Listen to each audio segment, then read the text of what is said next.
17 साल की आयु में घर छोड़ दिया। स्कूली शिक्षा के बाद मैं निकल गया। वो तब से लेकर के आज तक मैं भटक रहा हूँ नई चीजें पाने के लिए। जहां उन्होंने चाय के कैंटीन में काम करने के साथ आरएसएस ज्वाइन कर लिया और एक प्रचारक के रूप में काम करना शुरू किया। फिर 1975 में जब इंदिरा गांधी ने कई राजनीतिक कारणों की वजह से राज्य में आपातकाल लगा लिया था, उस वक्त भी मोदी जी सरदार के रूप में पुलिस से छुपकर सरकार की नीतियों का विरोध करते रहे। साल 1985 में नरेंद्र मोदी ने बीजेपी में आधिकारिक एंट्री ली और पार्टी के प्रचार प्रसार में जुड़ गए। लाल कृष्ण आडवाणी को मोदी जी का राजनीतिक गुरु माना जाता है। 90 के दशक में जब मोदी जी ने आडवाणी की सोमनाथ से अयोध्या यात्रा में बड़ी भूमिका निभाई, उस वक्त अयोध्या में एक घटना हुई जिसके बारे में काफी कम लोग जानते हैं। बताया जाता है कि 1992 में नरेंद्र मोदी अपने 2-4 साथियों के साथ नंगे पांव अयोध्या में रामलल्ला के टेंट में पहुंचे, जहां प्रभु श्री राम को कड़ी तपस्या करते हुए देख वो काफी भावुक हो गए। उस वक्त उन्होंने भगवान राम की सौगंध खाते हुए प्रतिज्ञा ली थी कि मैं दोबारा आपके दर्शन करने तभी आऊंगा जब आप भव्य मंदिर में विराजमान हो जाएंगे। इस बात को 32 साल हो गए, लोग भूल गए, लेकिन नरेंद्र मोदी नहीं। उनके नेतृत्व में रामलल्ला को न्याय मिला और 22 जनवरी 2024 के ऐतिहासिक दिन पर उन्होंने ही नवनिर्मित राम जन्मभूमि मंदिर का उद्घाटन किया और उनकी प्रतिज्ञा पूरी हुई। इसके बाद उन्होंने अपने भाषण में रामलल्ला के लिए कुछ ऐसे बोल बोले जो सुनकर आपके रोंगटे खड़े हो जाएंगे।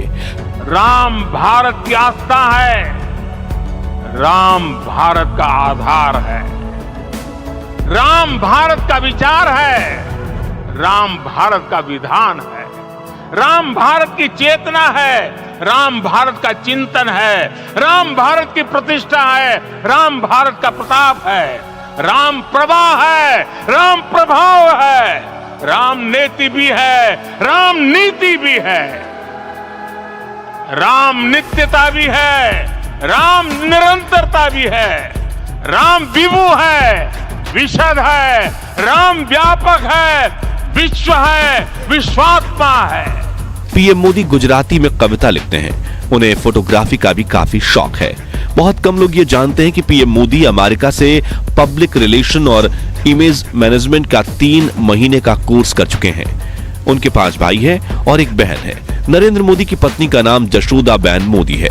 परिवार के कहने पर उन्होंने सिर्फ 17 साल की उम्र में जशोदाबेन से शादी की थी। कुछ लोगों का कहना है कि शादी होने के 3 साल बाद तक मोदी जी अपनी पत्नी के साथ रहे, लेकिन मोदी जी के बारे में लिखने वाले इस बात से इनकार करते हैं और कहते हैं कि वो दोनों कभी साथ रहे ही नहीं।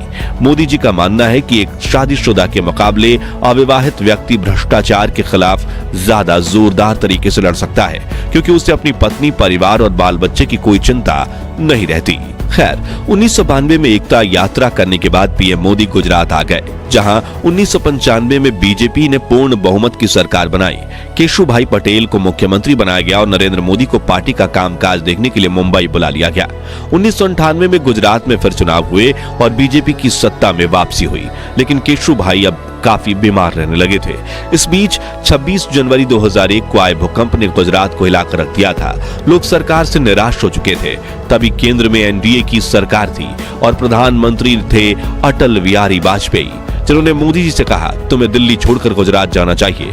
पहले तो मोदी जी ये बात समझ नहीं पाए, लेकिन फिर उन्हें पता चला कि वाजपेयी उन्हें गुजरात का मुख्यमंत्री बनाना चाहते हैं और गुजरात आने के बाद 7 अक्टूबर 2001 के दिन नरेंद्र मोदी को गुजरात के मुख्यमंत्री के रूप में नियुक्त कर लिया गया, जहां उन्होंने 4 बार लगातार जीत हासिल करके करीब 13 साल तक गुजरात के मुख्यमंत्री का पद संभाला। और फिर साल 2014 में बीजेपी ने केंद्र में भारी बहुमत के साथ जीत हासिल की और 26 मई 2014 के दिन नरेंद्र मोदी बने भारत के प्रधानमंत्री। तो दोस्तों, आज के लिए बस इतना ही।